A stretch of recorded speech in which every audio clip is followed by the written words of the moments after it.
जीवन में मनुष्य को शांत सरोवर की तरह रहना चाहिए, क्योंकि जब क्रोध बढ़ता है तो अभिमान आ जाता है, और अभिमान आ जाता है तो वही अभिमान उसके सर्वनाश का कारण बन जाता है।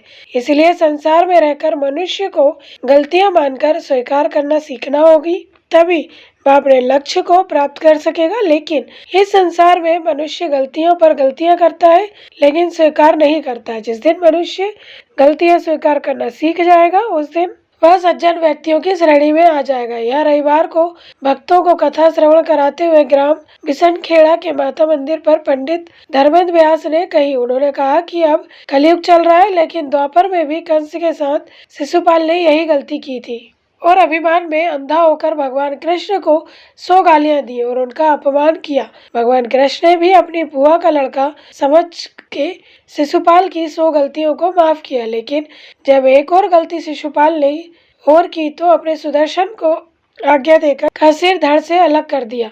जब महाभारत काल में भी इस प्रकार की घटना घटी है, लेकिन अब कलयुग का प्रभाव है।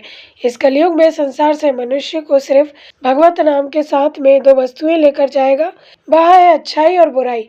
शरीर त्याग के बाद मनुष्य की सिर्फ अच्छाई और बुराई याद रहती है।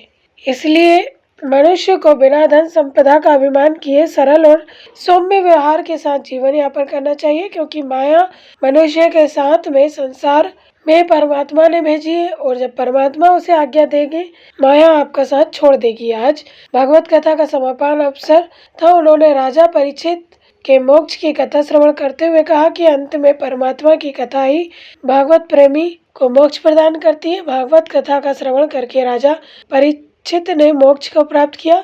इस अवसर पर भागवत कथा समिति सदस्य बाबूलाल जी, पूर्व सरपंच रामचरण, मेंबर घीसीलाल मकवाना, बद्रीलाल परमार, देवकरण परमार, प्रभुलाल दांगी, देवकरण नेताजी डॉक्टर शिवनारायण, नारायण सिंह वकील, चंदर सिंह मेंबर, देवकरण दांगी, राजेंद्र परमार, ज्ञान सिंह आचार्य, ज्ञान सिंह मकवाना, उप सरपंच दीपक शर्मा के द्वारा व्यासपीठ का पूजन अर्चन कर भगवताचार्य पंडित धर्मेंद्र व्यास का सम्मान किया गया।